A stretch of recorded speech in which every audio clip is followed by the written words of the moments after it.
અને આ તરફ સુરતમાં આઈટીનું સતત ત્રીજા દિવસે પણ સર્ચ ઓપરેશન યથાવત છે। લક્ષ્મી ગ્રુપ પર આઈટીએ દરોડા પાડ્યા છે। આઈટીની સાથે હવે ઈડીની પણ એન્ટ્રી થઈ શકે છે।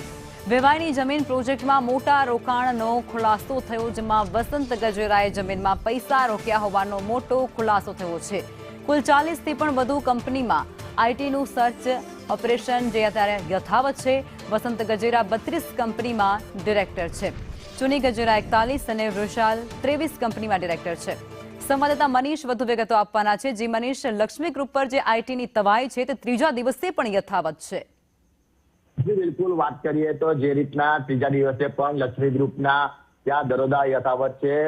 લક્ષ્મી ગ્રુપની જે ટેક્સટાઇલ હોય કે પછી ડાયમંડ યુનિટ હોય કે પછી શૈક્ષણિક ક્ષેત્ર હોય, આ તમામે તમામ જગ્યા પર 3 દિવસથી જે ઇન્કમટેક્સ વિભાગ છે સતત સર્ચ હાથ ધરી રહ્યું છે।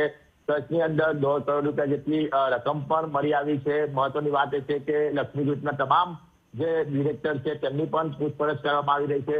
40 જેટલી કંપનીઓ છે તેમાં સર્ચ ઓપરેશન હાથ ધરવામાં આવ્યું છે। મેહુલ ચોકસીનું જે કનેક્શન છે તે પણ મળી આવ્યું હતું, તે દિશામાં પણ તપાસ હાથ ધરવામાં આવી રહી છે। એટલે જે રીતના આઈટીએમને બાતમી મળી હતી અને તેના આધારે જ અત્યારે જે સર્ચ કરવામાં આવી રહી છે, ત્યારે મોટી માત્રામાં જે ટેક્સ ચોરી છે તે પકડાવવાની પૂરેપૂરી સંભાવના વ્યક્ત કરવામાં આવી રહી છે, જેને લઈને જ અત્યારે જે આઈટી વિભાગ છે તે સતત સર્ચ ઓપરેશન હાથ ધર્યું છે। મહત્વની વાત એ છે કે આજે ત્રીજો દિવસ છે અને હજી પણ 2 થી 3 દિવસ આ જે સર્ચ ઓપરેશન છે તે ચાલી શકે છે તેવી સંભાવના વ્યક્ત કરવામાં આવી રહી છે। જી, આભાર મનીષ।